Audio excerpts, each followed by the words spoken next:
भारतवर्ष विभिन्नता से भरा राष्ट्र है। यहाँ आपको सब कुछ देखने को मिल जाएगा।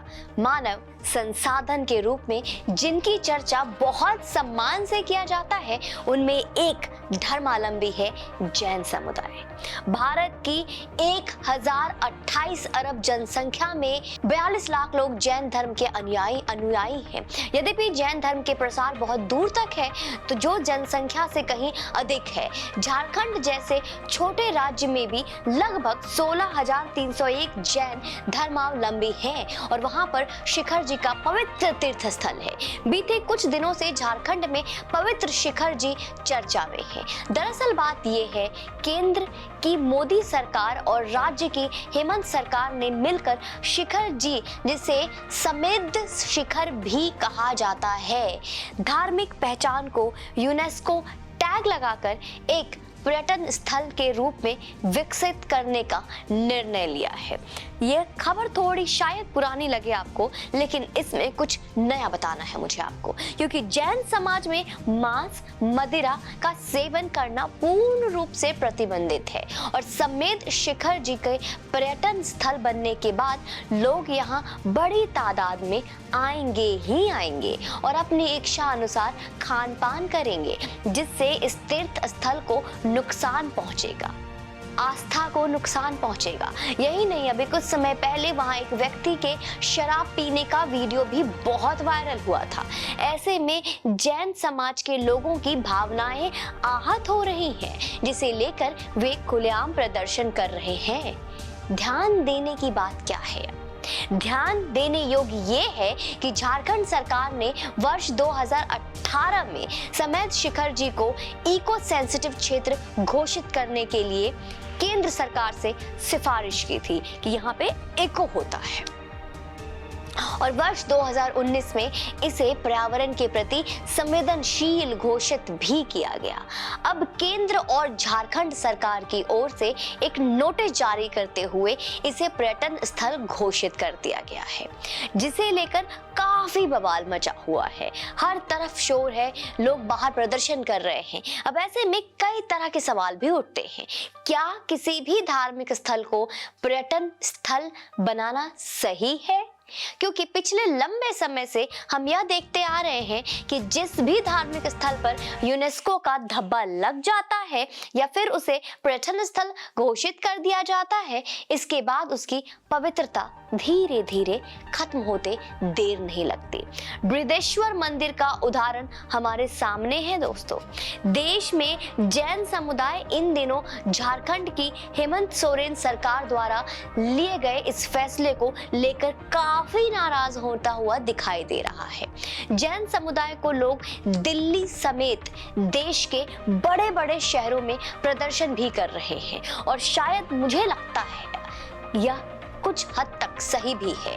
देश भर में जैन समाज की ओर से धरना प्रदर्शन, कैंडल मार्च, मौन जुलूस निकालकर विरोध प्रदर्शन कर नाराजगी जताई जा रही है। इसी क्रम में मुंडन कराकर विरोध जताया गया।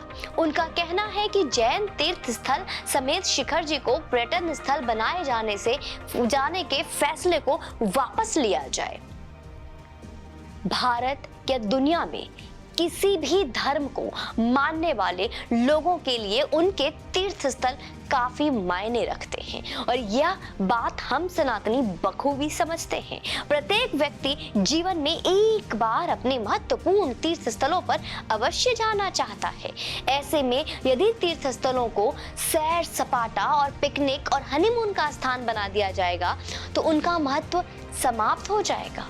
यह सिर्फ जैन तीर्थ स्थलों तक ही सीमित नहीं है, बल्कि पिछले कुछ वर्षों में हिंदू धर्म के तीर्थ स्थलों में भी कुछ ऐसे ही स्थिति देखने को मिली है। केदारनाथ में तो ब्लॉगर अपने पेट के साथ पहुंच गया है, जिसे लेकर काफी बवाल भी मचा था। इसके अलावा तीर्थ स्थलों पर गंदगी भी उसी का प्रमाण देती है। लोग तीर्थ स्थलों पर शांति की तलाश में जाते हैं, मन को शांत करने, दिमाग को शांत करने, स्वयं को ढूंढने जैसी तमाम चीजें हैं जिस पर एक इंसान तीर्थ स्थल की यात्राओं के समय अधिक ध्यान देता है। लेकिन आज के समय में स्थिति बदलती जा रही है। लगातार बदलाव आ रहा है। लोगों ने तीर्थ स्थलों को के सैर को फैशन बना लिया है। वहां जाकर शराब पार्टी, मांसाहार का सेवन करने वाले तमाम लोग आपने भी देखे होंगे। हमें यह जरूर जानना चाहिए कि शिखर जी का धार्मिक महत्व क्या है। जैन धर्म में प्राचीन धारणा है कि सृष्टि रचना के समय से ही समेत, शिखर और अयोध्या इन दो प्रमुख तीर्थों का अस्तित्व रहा है। इसका अर्थ ये है कि इन दिनों का अस्तित्व सृष्टि के समांतर है, इसलिए इसको अमर तीर्थ माना जाता है। प्राचीन ग्रंथों में यहाँ पर तीर्थकरों और तपस्वी संतों ने कठोर तपस्या और ध्यान द्वारा मोक्ष प्राप्त किया। यही कारण है कि जब समेत शिखर तीर्थ यात्रा शुरू होती है तो हर तीर्थयात्री का मन तीर्थकरों का स्मरण कर अपार श्रद्धा, आस्था, उत्साह और खुशी से भर उठता है। इस तप और मोक्ष स्थली का प्रभाव तीर्थयात्रियों पर इस तरह होता है कि उनका हृदय भक्ति के सागर से भर उठता है। जैन धर्म शास्त्रों में लिखा है कि अपने जीवन में समेत शिखर तीर्थ की एक बार यात्रा करने पर मृत्यु के बाद व्यक्ति को पशु योनि और नरक प्राप्त कदापि नहीं होता। यह भी लिखा गया है कि जो व्यक्ति समेत शिखर आकर पूरे मन, भाव और निष्ठा से भक्ति करता है उसे मोक्ष प्राप्त होता है और इस संसार के सभी जन्म, कर्म और बंधनों से अगले 49 जन्मों तक वह मुक्त रहता है। यह सब तभी संभव होता है जब यहाँ पर सभी भक्त तीर्थकरों को स्मरण कर उनके द्वारा दिए गए उपदेशों, शिक्षाओं और सिद्धांतों का शुद्ध आचरण के साथ पालन करें। इस प्रकार यह क्षेत्र बहुत पवित्र माना जाता है। इस क्षेत्र में पवित्रता और सात्विकता के प्रभाव से ही यहाँ पर पाए जाने वाले शेर, बाघ आदि जंगली पशुओं का स्वाभाविक हिंसक व्यवहार नहीं देखा जाता। इस कारण तीर्थयात्री भी बिना भय के यात्रा करते हैं। संभवतः इसी प्रभाव के कारण प्राचीन समय से कई राजाओं, आचार्यों, भट्टारक, श्रावकों ने आत्मकल्याण और मोक्ष प्राप्ति की भावना से तीर्थ यात्रा के लिए विशाल समूहों के साथ यहाँ आकर तीर्थकरों की उपासना, ध्यान और कठोर तप किया। जैन नीति शास्त्रों में वर्णन है कि जैन धर्म के 24 तीर्थकरों में से प्रथम तीर्थकर भगवान आदिनाथ अर्थात भगवान ऋषभ देव ने कैलाश पर्वत पर 12वें तीर्थकर भगवान वासुपूज्य ने चंपापुरी, 22वें तीर्थकर भगवान नेमिनाथ ने गिरनार पर्वत और 24वें और अंतिम तीर्थकर भगवान महावीर ने पावापुरी में मोक्ष प्राप्त किया।